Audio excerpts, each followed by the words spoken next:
What is up, everybody, and welcome back to TarHeelIllustrated.com. I'm Jacob Turner. Joining me from Cameron Indoor Stadium, it's our very own publisher, Andrew Jones, who is on mute right now. You'll know why in a few minutes when I kick it to AJ. We've got a leaf blower in the background, people cleaning up everywhere around Cameron Indoor.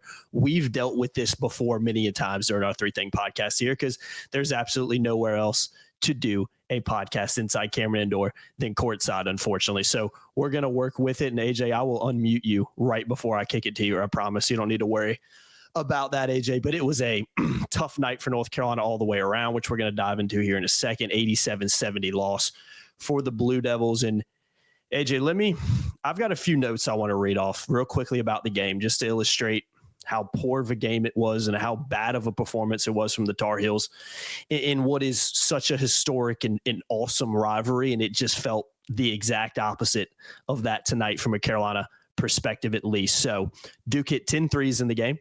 We're never behind. Duke led by as many as 27 in the first half, 32 for the game. Carolina had just 25 points in the first half and 9 turnovers. Carolina shot 64% in the second half, AJ, and it was never a game. And before we dive into this thing real quick, to quote Seth Trimble, they whooped us. AJ, we got to start with that 16-0 run in the first half, which effectively ended the game.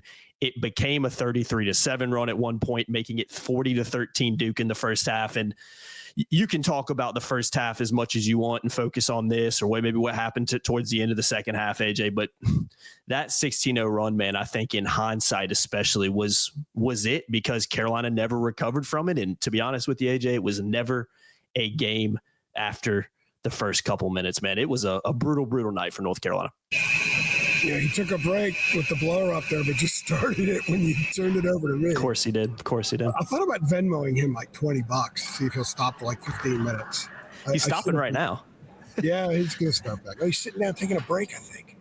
Oh, we got to rifle through this. Let's hope. All right, so 16-0 run. Remember I said the other day in our podcast that with the Tar Heels regularly getting closed out of games, 14-2 at Pitt, when we've talked about it ad nauseum, I said, he actually went onto the concourse. This is awesome. He's blowing on the concourse. It's not as bad as it was. My chickens before they hatch, man. All right, so I said I thought this team was getting close to the point, heading in the wrong direction, where those closeouts would happen earlier. And it's 7-6, and then in a span of 2:36, Duke scores 16 points. Carolina scores nothing. 16-0 run. The insane stat is that Duke averaged 1 point every 9.8 seconds. I saw you tweet that. That's hard to believe, man. 2 turnovers led to buckets. And Hubert was asked about what happened during that stretch. He said it was a bunch of turnovers. It was just 2. It was pitiful defense. And it was pitiful defense in some respects because Carolina just isn't built to stop this Duke team.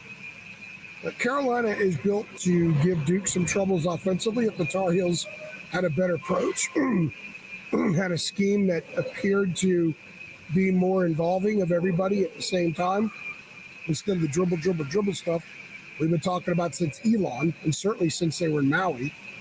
But defensively, they couldn't stop them. They had no answers. Duke was skipping the ball. How many skip passes from one wing to the corner did Duke get open shots? Cooper Flagg had 4 assists in the first 7 minutes of the game, first 6 minutes of the game. He's so good. He's so much better than anybody at Carolina has. As good as Ian Jackson thinks he is, Cooper Flagg's so much better. Con Kneppel, so much better.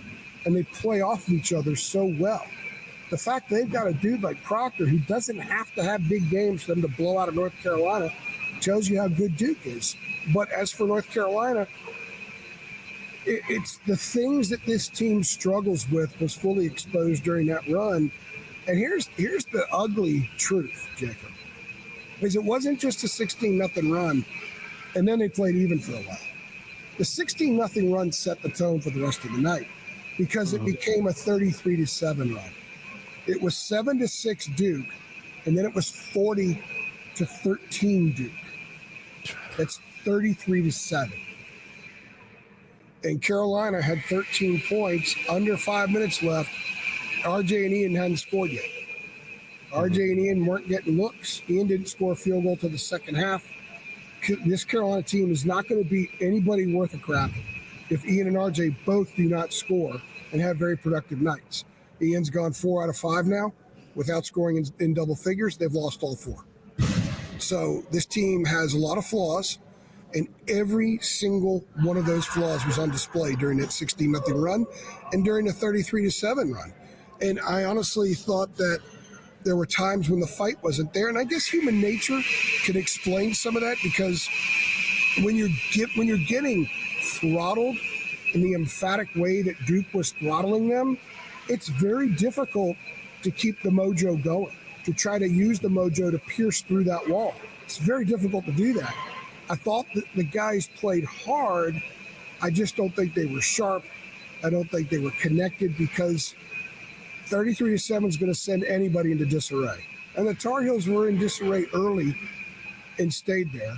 And honestly, if it wasn't for Duke taking their foot off the accelerator with only 10 minutes left in the game, 9 minutes left in the game, I think it would have been 40. The final margin is not even close to indicative to what we saw tonight.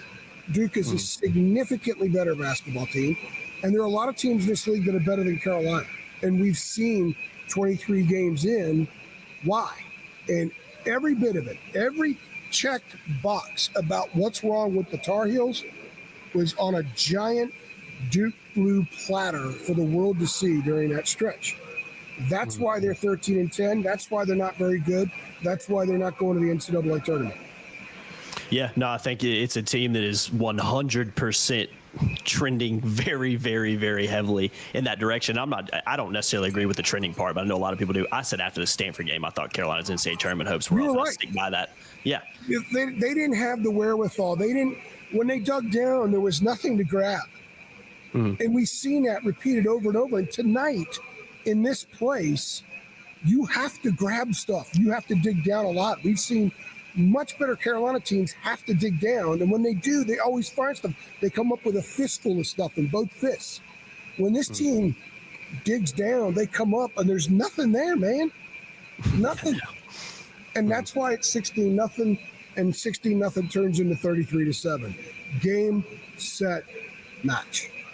Yeah, it was just a brutal game from really start to finish in North Carolina. I'm going to mute you one more time for a second, AJ, just so we can kick it to the second thing. Save us a little bit of audio in the background with that leaf blower just rambling behind us. But you talked about it a second ago. The second thing we're going to hit on here is offensive scheme and really just helpless defense as well, because this was a team. I think the problem with this team as a whole is this is the conversation we've had so many times this year. This isn't a team, AJ, that we've had to come on a Three Things podcast and talk about how poor Carolina was offensively and defensively against good teams. This is a team where we're having a similar conversation after the BC game, a similar conversation against Pitt earlier this week. And I could list a Stanford game. I could list a handful of plenty more examples I could give you where we've hopped on a podcast and talked about dribble, shoot, and poor defense for North Carolina. And we spent this week's show talking about how a lot of people focus on Carolina defensively being a massive issue, and it is. It's not a great defensive team, but it doesn't really have the makeup to be a great defensive team. This is a team that, going into this game and for a majority of this ACC play has been, second in the league in scoring, AJ, but we've seen them falter down the stretch and not be able to score when they really need to. Wasn't really the problem for North Carolina today. It was, once again, this team just looked like it did not have an identity and really an idea of what it was trying to do offensively from minute 1 to minute 40. And AJ, the first half, man, the amount of times where it just felt like the offensive possessions broke down in the first 10 seconds, and it's dribble, shoot from whoever's up top. A lot of times it was RJ Davis. A couple of times it was Ian Jackson. I could give a couple other examples, and it felt like Carolina offensively doesn't feel like it. It feels like Carolina doesn't have an identity offensively. And when you play a really good team like this, you're going to get exposed.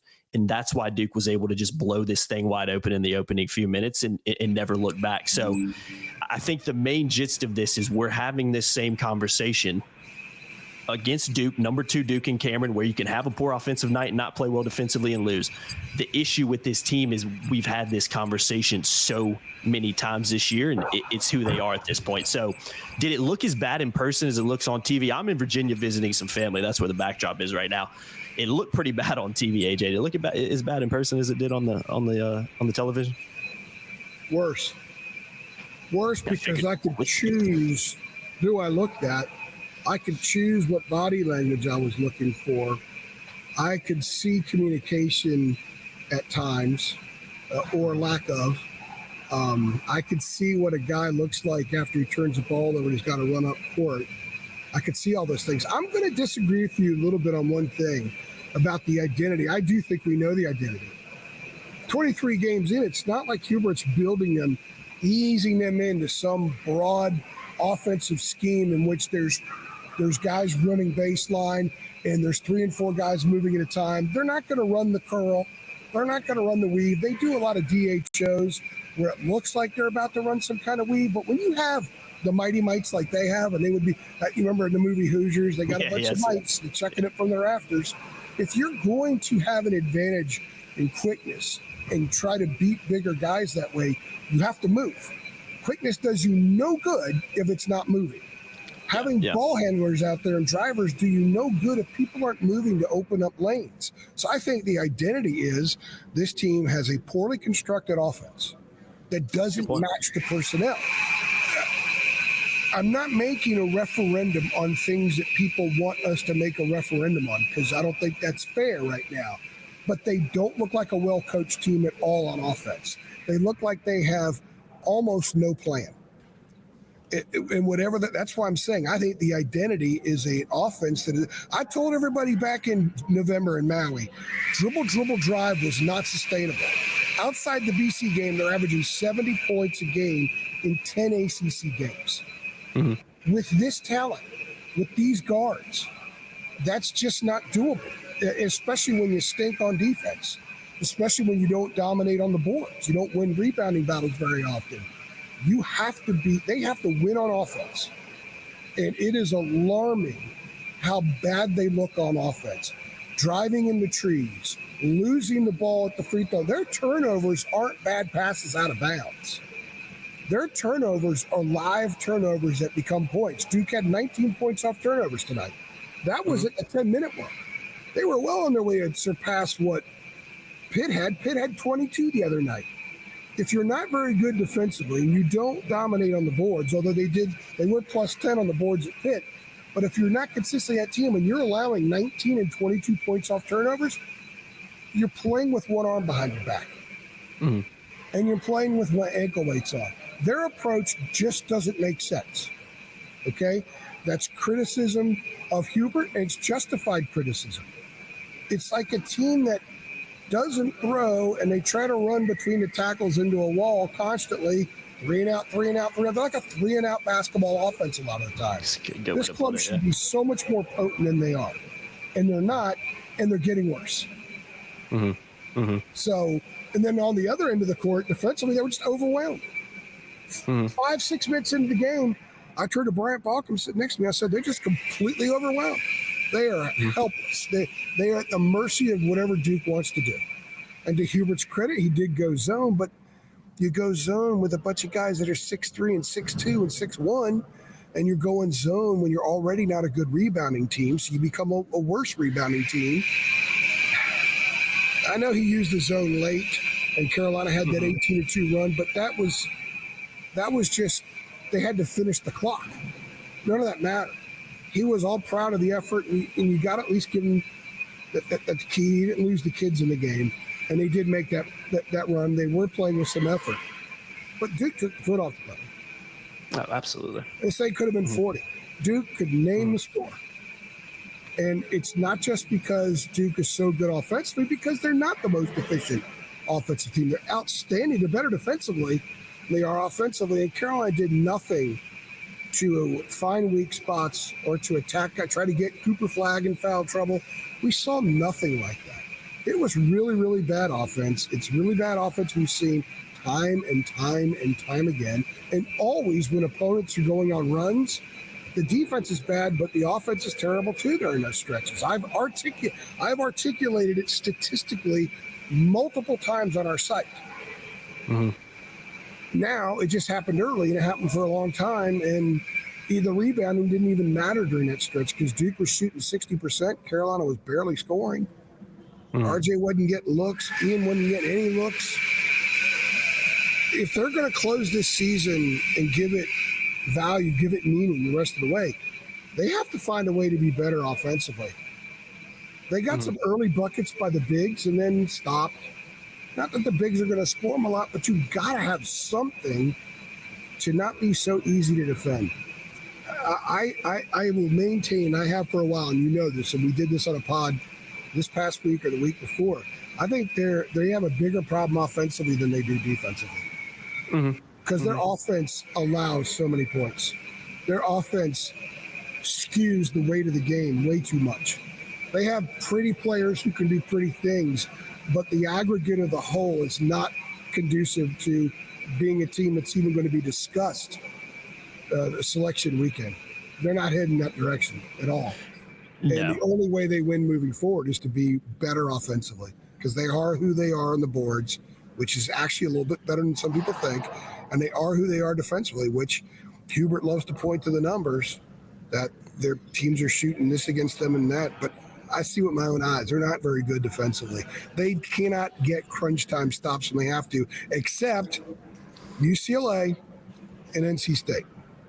Yeah, but the rest of the time they haven't gotten it.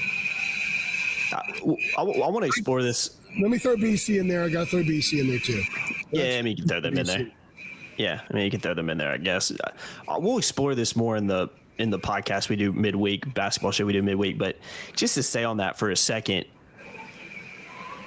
I think the big concern is you've been talking about this offensive identity. We've been talking about this offensive identity for months now.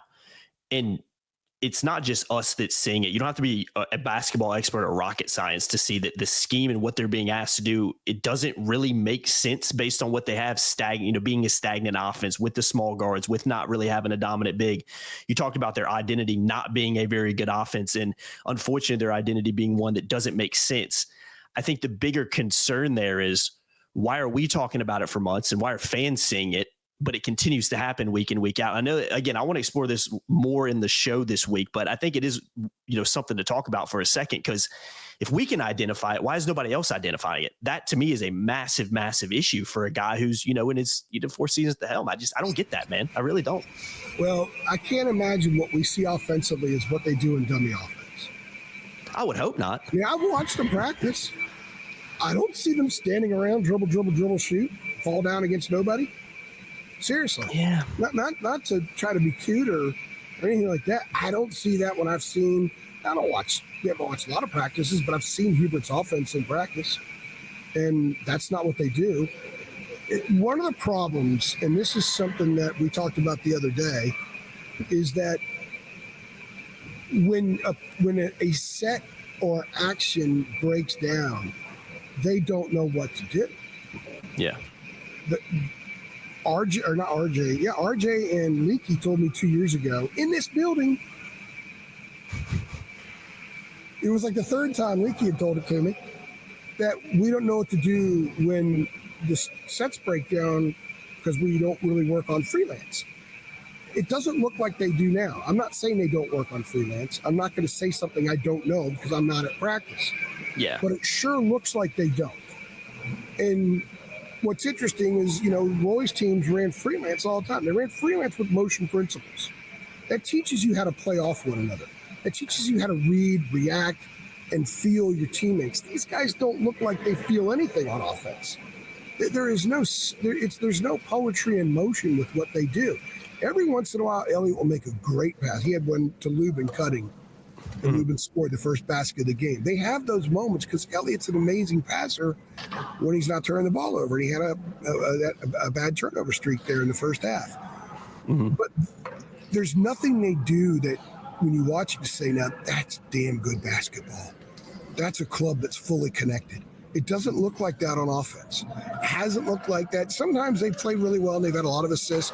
They've had fun rolling up on some teams like Cal, which is probably their best performance of the season in a lot of ways.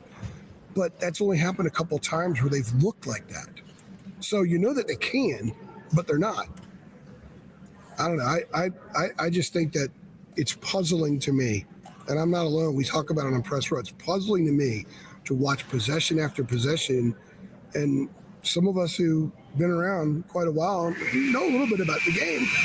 What are they doing? And we're not alone, because most of you watching right now or listening right now are saying the same thing.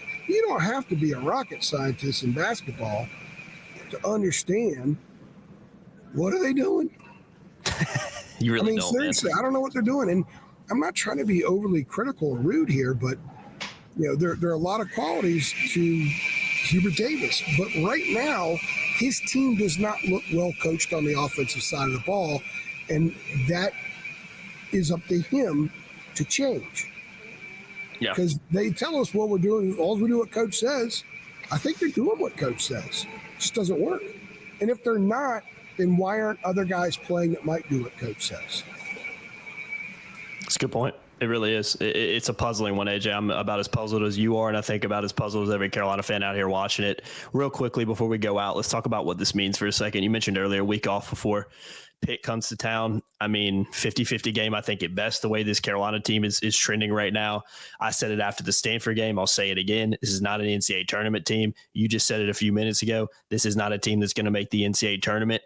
It's a team that has proven just to not be very good, AJ. And I think that's a polite way of saying it. And it's a team that has some basketball games left to play. So it's going to be fascinating to see where they head. It's going to be fascinating to see how they respond to a game like this, because again, there are still opportunities left. You do have to play Duke on senior night, and barring a NC State-esque NCAA tournament,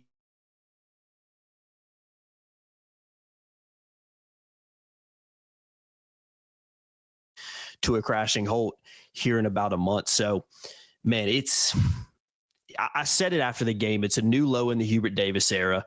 This is a program that's been struggling for some time now, 10 or more losses in 6 of the last 8 seasons. Prior to that, only had 4 10 or more loss seasons in the previous 13, going back to the 04-05 national championship team. It's a program issue as well. And I'm fascinated to see where this team goes from here, AJ. But at the same time, I think I know exactly where this team's headed, and I don't think it's going to get any better. And that might be the most obvious statement I've ever said in my life, but that's just how it feels right now. I hate to hop on a podcast again and be extremely negative, because it feels like we've been doing that. But when you break down everything we've talked about, not only about this game, but really going back, the last 5 or 6 games in the whole season, really, it's just not a good basketball team, man. I think we just almost have to leave it at that. I would say there's quite a few people in the media I really respect. I'm not going to name them here, but some of them came up to me and said, what we saw tonight were 2 programs going a different direction. Yeah. And it's hard to argue that. One guy's in year 3, and he's got a machine. Mm-hmm. And when you look at recruiting and what they can sell here, there's no reason to think that that's not going to continue. The other guy has had struggles. First year was a struggle. Second year was, I'm going to say it again. Well, I'm not going to say it again. I'll save it for our podcast on Wednesday. Yeah, the other guy struggled the second year. Last year was a good team, really good team, maybe a Final Four team, but they didn't get there. And this year's team is really struggling. What this means is Carolina basketball right now just doesn't look like Carolina basketball, although I love the uniforms tonight. Yeah, great uniform game. That out. They ought to do that more, but that's – what does this mean? I'm trying to find my words to not be overly my brother said earlier in my career, I used to kill flies with a hatchet. And I got in some trouble sometimes with some coaches and schools because I was overly critical. I've learned to be far more diplomatic, and I'm really trying hard right now to be diplomatic. But this is not a very good team at all. This is a team that's got to, if you have an emotional investment in watching them, like people in my family do, people like most people watching, I can only imagine how gut-wrenching it is to watch North Carolina roll out onto the floor and go through periods where they look like anything but North Carolina. Mm-hmm. And it happens over and over and over again. And it doesn't seem that there's anything new and different to shake things up. And maybe nothing can be shaken up on this team. Maybe this is just one of those years. where they thought K. Tyson was going to be something more. He hadn't been anything like that at all. Not even close. They thought Jay Wash was going to be better. He's been okay at times, but he just hasn't been that guy. They thought Jalen Withers would be able to provide more. Hadn't been that guy. They thought RJ would shoot a lot better. Hasn't been that guy. They thought Elliott could run the offense and manage things a lot better. He hasn't been that guy. Drake Powell looked overwhelmed tonight in the first half and played well in the second half, but he shouldn't be expected to be that guy. He wasn't supposed to be but like a seventh or eighth man. But they've had to play him a ton because so many guys haven't been that guy. And now Ian Jackson has gone 4 out of 5 games without scoring in double figures. He looks incredibly frustrated on the court. He's not going to the free throw line, man. He's attempted 7 free throws in the last 5 games. In the 7-game stretch where he scored 18 or more, he was averaging 6 a game. His game has completely changed in the last couple of weeks. And he looks so frustrated out there. What this means is this team is headed in the wrong direction. They're getting worse. They're not getting better. And I'm not sure they bottomed out yet, Jacob. I told a couple people that earlier, and they were like, they didn't bottom out tonight? I'm not sure because this is Duke. Duke's going to carve up a lot of people. Let's judge Carolina against a peer. Duke's not a peer right now. What happens at home against Pitt Saturday when this team has everything in the world to play for within that room?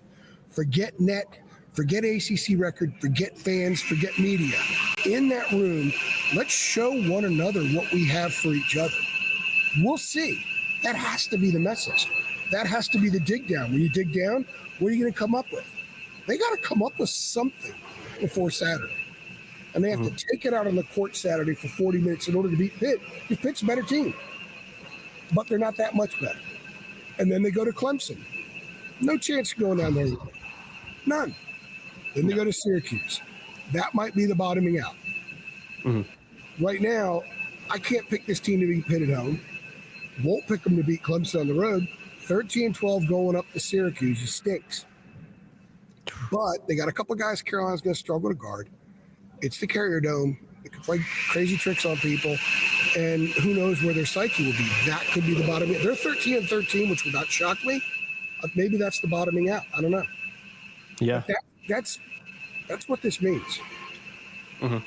There was no. It does, man. There was no. It was like. It wasn't a game. It was like Duke was at camp.